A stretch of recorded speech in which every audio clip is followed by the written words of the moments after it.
to Rants of a Naija Chic. So there is a new show in town, and of course we're going to talk about it. And the show I'm talking about is Young, Famous and African. So now, this show in the season 1, I was one of the people who enjoyed it a lot, and I was really clamoring for a season 2. So I definitely was going to be keeping up with the show. So for those who do not know the show, it's a reality series that follows a group of prominent young Africans, and it's supposed to showcase us in our glory, not the way we're used to the world media showcasing Africa, right? So we had represented in season 1, we had representatives from Nigeria, South Africa and Tanzania, I believe. But in this season 2, we have more representatives. We have Ghanaians, at least we have a Ghanaian, Namibia, Tanzania and South Africa and Nigeria. I'm not going to talk about who the individual people are, because outside the show, some of them outside Young, Famous and African, I didn't know them before. But for the Nigerians, everybody's already been talking about. We know Swanky Jerry's on the cast, Annie Idibia, and then Two-Face Idibia. That's for the Nigerians, right? Enough of the backstory. Let me just get into talking about this new season. The show has 9 episodes, and I want to be reviewing like 2 episodes at a time. As we speak currently, I think I've watched 4 episodes, but we're going to be talking about the first 2 episodes. I know that it's episode 4 that everybody's coming, but wait, that one will be coming. All right, I also have my notes here because I did not want to miss out anything when it was obvious that I was going to be binge watching it. So if you see me look, I am consulting my notes, but let's just start. Episode 1 of season 2 opens with Diamond Platnumz, we all know him, the musician from Tanzania, on his private jet coming into South Africa, and he's calling Quinton, aka Naked. I think Naked is like his nickname. He's a radio host, a DJ, I believe. Anyways, Diamond is calling Naked, I'm coming back to South Africa, invite everybody, get me a mansion, I want to have a party. And Naked is like, everyone? That is because at the end of season 1, one of the guys on the cast, Andile, was moving in on Zari, who has 2 children with Diamond, even though they're not together anymore and they haven't been together for a while. But Diamond was feeling a ways about it. I mean, you're like my friend, my brother, why will you be moving on the mother of my kids? So, you know, so Quinton was like confirming everyone, and he was like, invite everyone. Next, we have Zari, the boss lady, meeting up with Swanky to have like a shopping session to pick out something she wants to wear for this reunion, so to say. The whole cast is getting back together after what's assumed to be a year after the first season. Swanky is late, and they have a little bit of a chit chat as well about that before they got into shopping. Then we have Kanye. Kanye is, I'm not quite sure what Kanye does, but she is one of the main characters, I feel like, especially in season 1. I felt like the whole show kind of revolved around her. I've said this before, but in reality shows, it's always kind of like one person that the whole show kind of revolves around. What that is maybe this person is the one who like gather her friends or bring other people on the show. Kanye always gave me the vibe that Young and Famous African revolved around her. Like, not like she's the main cast. This is not to slight anybody, but in terms of reality TV, I felt like Kanye is the one who the show kind of was the glue between everybody. Like, in terms of production, these are the people to bring, and then this person will bring their person, and so on and so forth. Anyways, Kanye and Annie kind of got together at the end of last season, so you know, they're meeting up. Annie is in South Africa as well, and they're meeting up, and they talked about her marriage, because in season 1 her marriage was really kind of the main story. You know, she's married to Two-Face Idibia. They also talked about the fact that she and Swanky has had a falling out. Annie was reluctant to tell her what exactly the falling out was about, and you know, Kanye found that very, you know, off, because they were like twins they're very close friends. But yeah. Then another 2 castmates also met up, Nadia and Andile, and they were just catching up again from where we left off. And Andile was like, oh Nadia, you have a new man. The new man in her life, I guess at the time of this filming, was the late rapper AKA, and she seemed to be very, you know, she was, you know, talking about it in her confessional. She was very happy, you know, and stuff like that. I mean, obviously now we know that this was shot before, obviously, AKA died. May he rest in peace.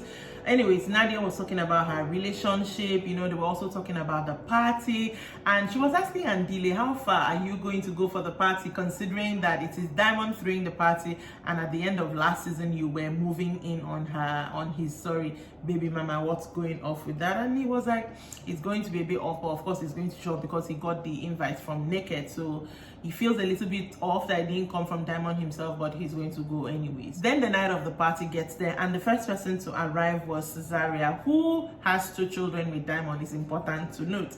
And of course, they greeted themselves. Zaria and Diamond always give off the vibe of, Yes, they are not dating anymore. They just have children together. They are co-parenting very well. But they always give me the vibe of they do drive-bys. If you understand what I mean, even though they're not dating, they do drive-bys. They always give me that vibe because they are very touchy with each other and they're very cool. Like, I'm not saying they should be fighting, but it's a little bit too close for comfort for people who are not doing drive-bys. That's just what I want to say. But anyway, Zaria got there first, and they chit-chatted. Then Nadia arrived with Kaylee. Now, Kaylee is Quinton's, aka Naked's girlfriend. I don't think they're engaged. Are they engaged? But they've been together for quite a while. Then Annie arrived with Kanye, and Annie did not greet Zaria. At the end of season 1, they had a problem because Annie was feeling a ways about how Zaria was talking to Two-Face when Two-Face was introduced to the group. So I mean, they were not speaking. Then Swanky arrived, and by the time Swanky got there, everybody was already seated at the dinner table and eating. Swanky went around everybody and greeted and hugged everybody. Immediately he greeted Kanye, who was seated next to Annie. She just turned around like Annie does not even exist. I was like, oh my god, that was so awkward and so off. I mean, I get that people have issues, but at least it had. But the way the guy just turned around as if Annie was not even seated there, everybody was like, okay. I mean, Annie and Zaria's own wasn't so noticeable, but yeah, Annie in her confessional was like, that was so low of him, he's a child, like even if they have issues, that was so disrespectful. Immediately Kanye pulled Nadia away because she was like, she knows that Nadia is going to comment there and then and escalate that matter. So immediately Kanye was like, Nadia, come, I want to talk to you, and took her away and told her straight up, I'm taking you away because I know that you have something to say about this. Then Naked and Andile arrived, and everybody by then had already, there were factions. This one was sitting with this one was sitting with this one. So Andile and Naked were like, now everybody should get together, everybody should, come and sit in one place. And they came and sat in one place. Andile and Diamond also said hi to each other, even though it was a little bit cold. And then Andile and Zari was like really hugging, and you could see that Diamond was not having any of it at all. Now that everybody was seated in one place, Swanky decided to take the opportunity to introduce the fact that, he's bringing another person to the group. Just before he made that introduction, I think just right before he mentioned Bonang's name, Kanye, Nadia, and Annie kind of stepped out of that particular room that they were in. And then he says, Bonang is coming, da-da-da. And everybody knows Bonang, of course. So Bonang came and everybody greeted her. Of course, there was a little bit of with Bonang being in the group now because Nadia is dating AKA as at that time, and Bonang had once dated AKA, so they were like, is there going to be issues? I think that was part of the reason also Kanye also took Nadia away. But anyways, when Kanye and Annie came back, Annie greeted Bonang very well. Kanye also greeted Bonang very well. Immediately Annie finished greeting Bonang, apparently Swanky had gone to sit on the place that Annie was sitting. So Annie just turns around and says, Swanky, you're sitting on my seat. Swanky did not even say anything at all. And then Diamond, who was sitting next to Swanky, got up and gave her the seat. Again, Annie really felt disrespected by that, and she was like, she doesn't have to be here at all, and in what she feels very a disrespectful space to her. So shortly after that, she got up and left. Then Fantana, who is a new person to the cast and the person Naked wanted to introduce to Diamond, comes in, and you can just see from this girl's body, Diamond's eyes lit up like little stars. Of course, everyone greeted her. Turned out that Swanky also knew her, so Swanky was really excited to see her. Kaylee, who is Naked's girlfriend, was kind of like upset because apparently her boyfriend did not tell her that I am inviting a friend to the group and that friend is female. So she felt a ways about that. But the whole entire party was awkward because everybody's now sitting. Amongst the people sitting, Diamond has problem with Andile. Everybody's watching to see how Nadia will react to Bonang being there. Zari, anyways, Annie had left by then, but the whole party was awkward. Andile gets up to leave, and Diamond starts talking to him, kind of like baiting him. Andile, how far, my man? Stuff like that, somebody that you're not obviously really cool with, but you're trying to. I felt like Diamond at that point was trying to bait Andile into talking about their issues, or so that he'll just jump down his throat about how he's trying to move on his the mother of his children. But Andile wasn't having it. Andile didn't really give into that. He left Sha.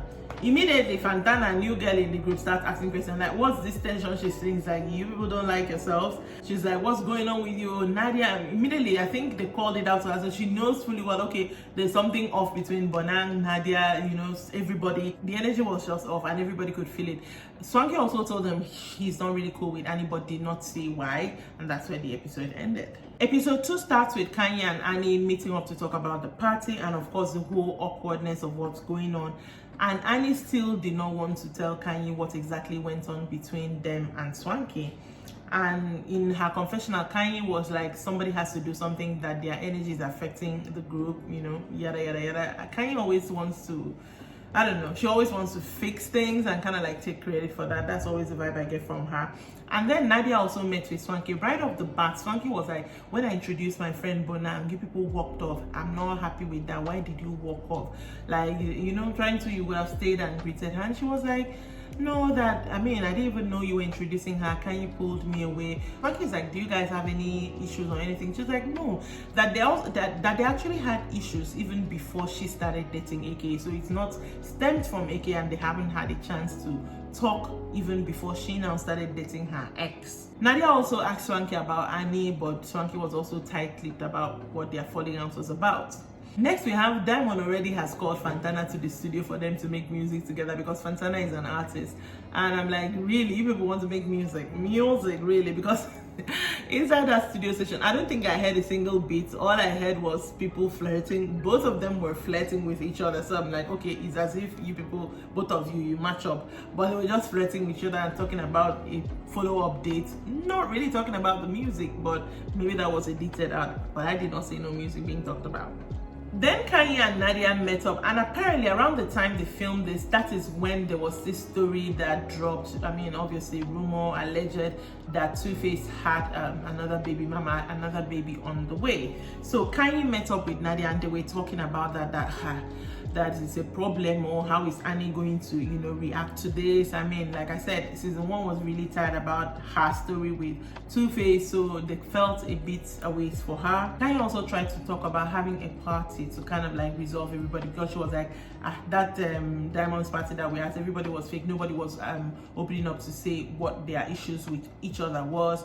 And then someone else walked in that Kanye is introducing to the cast, a guy from Namibia, and his name is Louis. So she introduces him to Naija and is like, okay, he's going to use her party to, you know, introduce him to everybody. And then for some weird reason, Kanye got up and left after introducing Louis to Naija, and I'm like, they don't know themselves, but they sure talked. Around that same time, they cut to Swanky saying the story also about the alleged new baby mama, and he sent Annie a voice note. As at that time, I think Annie had stepped out of South Africa for a bit, so he sent Annie a voice note just like, you know, how are you, aside all the problem they had, I hope you're doing okay. Basically, to me, in sending that voice note, he felt very shaken up if this news was true, and just wanted to reach out to his friend despite the fact that they're not really talking. He was shaken up in the voice note.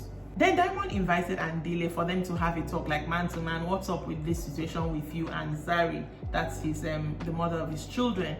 And Andile straight up asked him, is it that you don't want her to be happy? I mean, you're not dating her, you don't want someone to date her. It's like, not you, that I know that you're stupid. I mean, they are guys, so they know how they are themselves. It's like, not you, because I know that you are stupid. It's not you. And Dylan now asked me, is it that you still have feelings for her? Is it that you still have feelings for her? I can't remember what he said to that, but long and cut short of it, and Dylan decided, okay, I'm going to step away. I respect your feelings about it. I'm going to step away and, you know, move on from her, whatever feeling that I have for her. That situation between them seemed as if they squashed it, but we will see. Then Fantana, the new girl to the cast, met up with Swanky, you know, and talked about the fact that, oh, I met Diamond in the studio. And straight up, Swanky was like, Diamond, you met him in the studio, that business and pleasure should never mix. She's like, no, that it was half and half. I mean, I gave her advice about music, and they were also very flirtatious towards each other. I don't know what she and Diamond talked about before that we didn't see, but she straight up mentioned the fact that she feels that it is Zari who does not want him to date other people. And I'm like, are you not aware that Diamond is blocking Andile from moving on Zari? I mean, even though, I mean, I get that vibe too with both of them, but I mean, anyways, that was Fantana's own take on the issue. Then Annie's back to South Africa, and it shows her talking on the phone with Two-Face, and then the message after the call, the message from Swanky drops, and after listening to the voice note, the girl was like, she feels like Swanky is just calling her to ask her for the tea. It's not really from a place of, you know, I'm concerned about you as my friend. I didn't really get that vibe. I do not know how she drew that conclusion, but then again, she knows Swanky better than we do. I do, so that was her take on it. And finally, it is time for Kanye's champagne and mystery party, where she's trying to sort everyone out and fix the energy in the group, and also introduce Louis to the whole group. Everyone is there, and Dile is there, and Dile walks in and sees Zari and greets her with a man. There's no hug, just, you know, straight up handshake. And Zari is like, I don't understand, what is this vibe that you're giving me? And they turn off to a corner to speak. Immediately, they're not really, they're just talking about the fact that, oh, Andile is telling her, I talked to Diamond, I'm going to take a step back. And she's like, does that mean you're not going to talk with me anymore? And then Diamond walks in. Immediately, Diamond walks in. Swanky and Naked go to pull them apart. And Diamond is there, be respectful.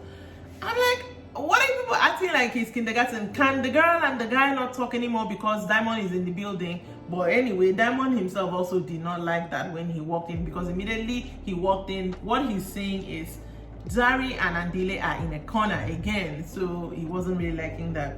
Then Annie came, and in the confessional, Kanye mentioned the fact that she didn't invite Bonang. I immediately get the vibe that Kanye does not want to treat Bonang the way she thinks everybody treats Bonang, which is like the queen. Because again, in season 1, I do remember I got the vibe from Kanye that she wants to be the queen. So when someone who wants to be the queen sees someone who also feels like the queen, they feel a little bit threatened. And right off the bat, I get that feeling that Kanye felt, this one is coming, I'm not going to even pay her attention.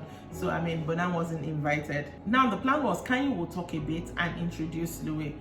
They missed that entire cue because Louis walked in and just said, I don't even know what he said, but Kanye started talking, and Kanye talked and talked and talked, was going on and on. So the toast that Louis was supposed to make at that point, Louis didn't get to make it, and he was just standing there awkwardly. Next thing, she uses that opportunity to talk about them, called out everybody that is having problems, like Swanky, Annie, FU, and Dile, Diamond, FU. The whole thing was just, oh, like it was so off. Annie again felt very disrespectful, like, I'm a mother to a teenager, why are you calling me in front of people and 2 new people I don't know, that's Fantana and Louis, and saying F you? Like, I do not, even though they're friends, like, I do not like that at all. Even Andile also was not taking that, like, why are you using this language or not? Like, Andile really actually went off on Kanye, and that is where episode 2 ended. This show is really a lot. I hope my review kind of gave you a little bit of an idea of what goes on in this show, what kind of thing to expect if you want to watch this show, because there's so many parts I didn't talk about, so you definitely should still check it out if you have time. If you want to, it's on Netflix. So that is it for episodes 1 and 2 of Young, Famous and African. If you've watched this show, let me know in the comments, and if you're going to watch it, let me also know in the comments. Make sure that you're subscribed to this channel and you check me out on Facebook as well, Rants of a Naija Chic, and I will see you next time, probably with episode 3 and 4. All right, bye.